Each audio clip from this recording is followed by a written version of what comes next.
A gente chega agora nos capítulos finais de Gênesis, e o cenário é o Egito. É lá que encontramos o grande patriarca Jacó, agora com o nome de Israel, no seu leito de morte. Mas olha, isso aqui é muito mais do que o fim de uma vida. É o fim de uma era inteira. É o ponto de virada, a transição de uma única família para o começo de uma nação. E as últimas palavras de Jacó, essas vão ecoar por séculos.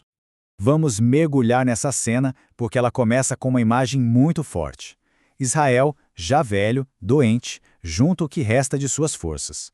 Ele não vai simplesmente se despedir, ele vai agir. Esse simples ato de se sentar na cama já mostra o peso do que está por vir. Um legado está prestes a ser selado para sempre. E os atos finais de Jacó começam de um jeito, surpreendente. Suas últimas ações não são despedidas comuns, de jeito nenhum. São declarações poderosíssimas que vão moldar o futuro. E para a gente entender a dimensão do que ele faz, primeiro a gente precisa sacar um conceito cultural que era fundamental naquela época. A primogenitura, pensa nela como a coluna vertebral da estrutura familiar. O filho mais velho não recebia só mais bens, não. Ele recebia a autoridade espiritual, a liderança do clã. A bênção principal, que era dada pela mão direita do pai, era um ato com valor legal e espiritual que definia o destino. Manter essa ordem era tradição, era o que todo mundo esperava.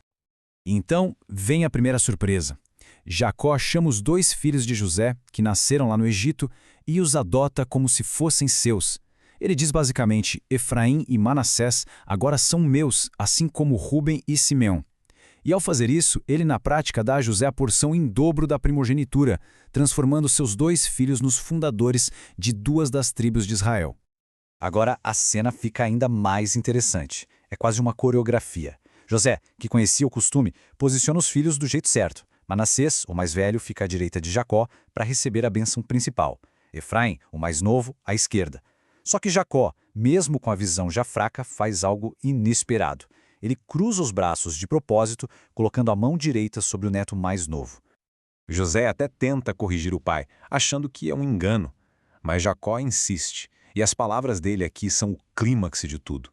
Eu sei, meu filho, eu sei. Ou seja, não foi um erro de um homem idoso, foi um ato profético. E isso mostra de forma brilhante um tema que aparece o tempo todo na Bíblia.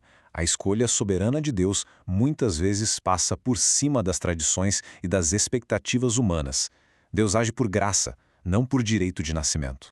E a história continua. Depois de abençoar os filhos de José, Jacó reúne todos os seus 12 filhos para o que seria seu testamento final. Mas veja bem, não é um testamento de bens materiais. É um testamento de destinos. Ele começa a profetizar sobre o futuro de cada tribo que nasceria deles.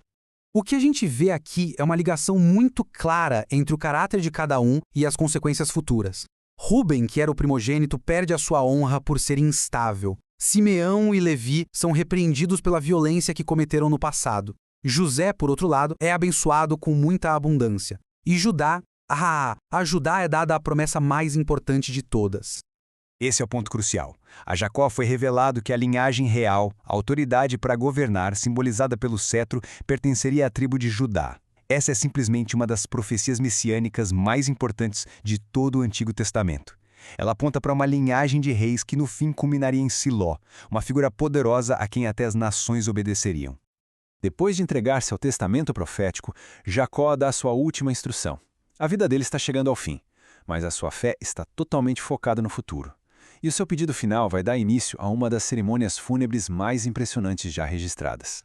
Pensa só, Jacó viveu seus últimos e melhores anos com todo o conforto no Egito, mas o coração dele continuava em Canaã. Ele faz questão, ele insiste em ser sepultado na tumba da família lá na terra que Deus havia prometido. E esse pedido não é só saudosismo não, é uma baita declaração de fé de que, mesmo ele morrendo no Egito, o seu povo um dia herdaria aquela terra. A escala desse funeral é algo de outro mundo e mostra o imenso respeito que o Egito tinha por Jacó, tudo por causa de José. O processo de embalsamamento, o longo luto nacional de 70 dias e uma comitiva gigante com carruagens e cavaleiros de toda a corte do faraó acompanhando a família até Canaã, tudo isso só reforça a honra que foi concedida a esse grande patriarca. Depois do funeral em Canaã, a família toda volta para o Egito. E é nesse momento, agora sem a presença do pai para intermediar as coisas, que a história de José e seus irmãos chega ao seu clímax. Um clímax emocional e, acima de tudo, teológico. Com Jacó morto, o medo e a culpa dos irmãos vêm com tudo. Eles começam a pensar, pronto, agora ele vai se vingar. O pecado antigo deles, mesmo já tendo sido perdoado, ainda os assombrava. Eles chegam em José com medo, esperando o pior. E a resposta de José? Ele chora. Não de raiva, mas de compaixão, ao perceber que eles ainda não tinham entendido a profundidade do seu perdão. E aqui está, a frase que resume a saga inteira de José. Ele não nega o mal que eles fizeram, de jeito nenhum. Ele reconhece, vocês planejaram o mal, mas ele enxerga isso através de uma lente muito maior, a da soberania de Deus. Ele vê um propósito divino que transformou a pior das traições num ato de salvação para muita gente. Ele se recusa a tomar o lugar de Deus como juiz e, em vez disso, oferece consolo e provisão. É impressionante pensar que o livro de Gênesis, que começou num jardim perfeito, termina de forma tão tocante, com um caixão no Egito. José também morre, bem longe da terra prometida, mas, assim como o pai, o olhar dele está no futuro. Ele faz seus parentes jurarem que, quando Deus finalmente os levasse de volta a Canaã, eles levariam seus ossos junto. A esperança na promessa vai além da morte. E é com essa reflexão que a história nos deixa. A fé em um propósito maior não apaga a dor da injustiça, mas pode sim transformá-la. A questão, como a gente vê na vida de José, não é negar o mal que acontece, mas confiar que existe uma mão soberana trabalhando acima de tudo isso para um bem muito maior do que a gente poderia imaginar.